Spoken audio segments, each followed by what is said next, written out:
Hi guys, welcome to this channel. This reading is for Scorpio, your energy at this time Scorpio.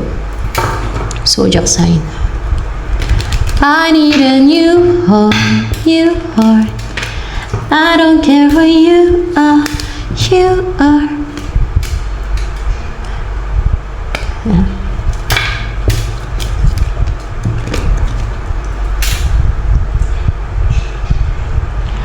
May sakit ka ngayon, pero nakawala ka na sa yun ang control sa'yo. Or kung may addiction ka, nakawala ka na sa addiction or naka-recover ka na. You're not addict na yun. Or pwede din kung meron kang gustong kontrolin dati, hindi ka na willing na kontrolin yung tao na yun or kung ano man situation. Pwede din na hindi ka na obsessed. Sa The Devil in Reverse dito, meron ka nilalayuan matapang ka lumayo, tumatalikod ka. Bakit? Takot ka. Natakot ka. May devil pa naman siya. Hindi ka dahil natakot kung bakit meron kang nilalayuan. Meron kang nilalayuan kasi ayaw mo na. Kasi ayaw mo na, gusto mo na i-end siguro situation or relationship or addiction or kung hindi man addiction, yung mangontrol kasi may the devil dito in reverse. O kaya ay pwede din na kung gumagawa ka ng witchcraft, demonic, gusto mo nang itigil, lumalayo ko na dyan. O pwede din yung death card dito kung wala ka mang sakit ngayon ay dumadaan ka sa transformation o parang dumadaan ka sa madilim na tunnel, ganon. Pwedeng there's plague or pestilence or madilim ang buhay mo ngayon kasi may death card dito. At least nakawala ka na sa ano man yung kumukontrol sa'yo o namamanipulate sa'yo. So, more information sa mapapasok sa buhay mo ngayon. Temperance.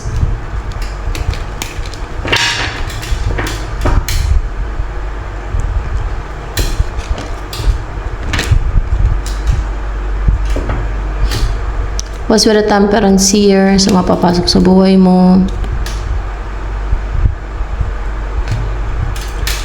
Yung hindi nalito na person, nag-heal, kalmado, nag-relax, parang tenga siya ngayon. Queen of Wands, ang energy niya. In reverse, parang hindi siya ganun ka-confident, hindi siya ganun ka-active, may self-doubt sa kanya, hindi siya ganun ka-positive, bali may ma-insecurity siya. Ano ang na-expect mo darating? Darating talaga. Expectation mo lang siya, pero darating talaga siya. Wheel of Fortune in reverse.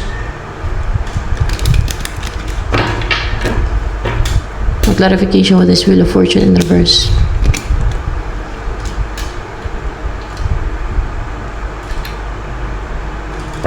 More clarification pa dito sa Wheel of Fortune in reverse.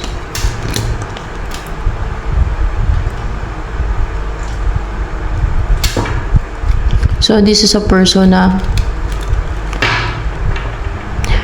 hindi mo naman swerte o hindi mo siya destiny. And kung kaya tenga yung connection niya, nag-aantay siya. Or hindi siya kumikilos, nag-aantay, tenga. And hindi magkakaroon ng collaboration sa inyo kasi hindi mo naman destiny yan. Maaaring iba yung nakadestin sa'yo. Na-expect mo lang ito na darating sa'yo. Bakit siya darating sa'yo? Mag-raise yan siya, si The Fool. Anong race yan? Yan o. Na kakausapin ka niyan o meron yung mensahe sa'yo or pwede din na hindi na siya aloof towards you. Meron na siyang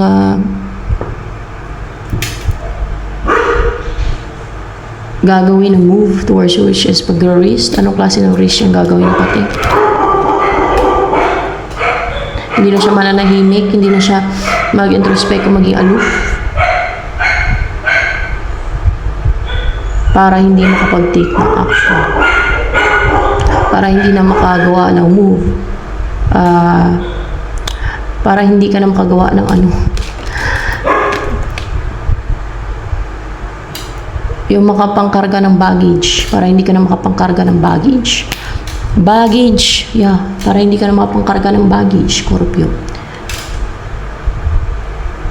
Mga malalim yung mga Scorpio nini. Alam ko malalim yung mga Scorpio. Mga deep.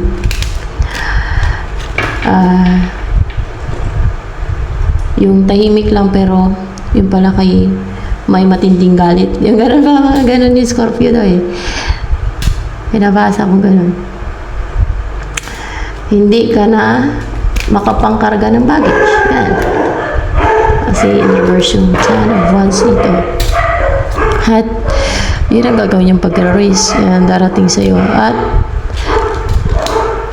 hindi ka na makapagbigay ng spell. Spell, let's see, spell. Spell. Hindi ka na makapagbigay ng spell. Siguro yung mga kinakarga mong baggage, negativity, spell. Madami ang gumagawa niya ngayon. Madami talagang gumagawa niya ngayon. Mga ganyan. Madami din nagtuturo niya.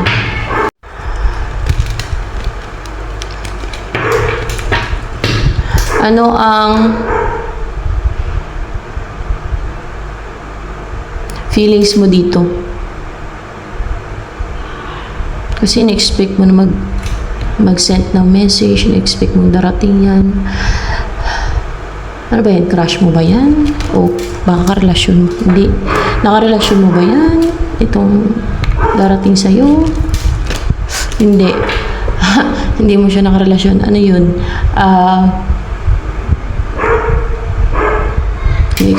In-expect mong darating eh.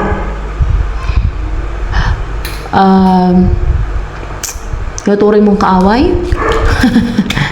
Tinuturing mong kaaway. Darating siya kasi magre-risk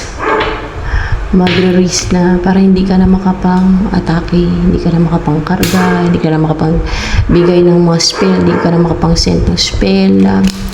Yan talaga eh. Kanina pa nag-clarify yan. So,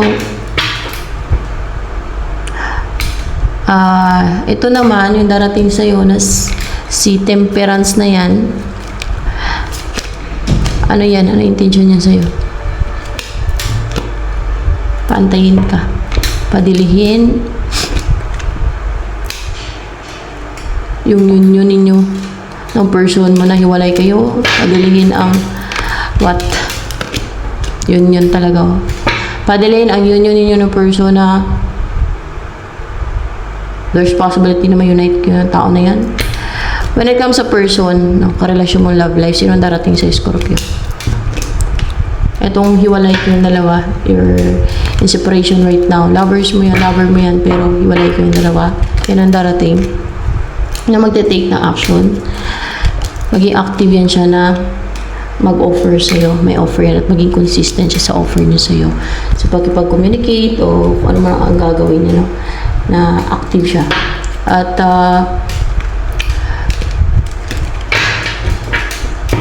what's the Queen of Swords here?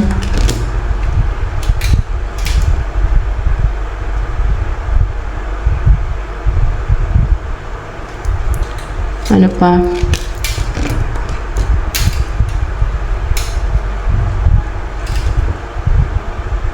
Para makat na yung sumpa. Sumpa sa'yo. Tutulungan na siguro niyan, tama.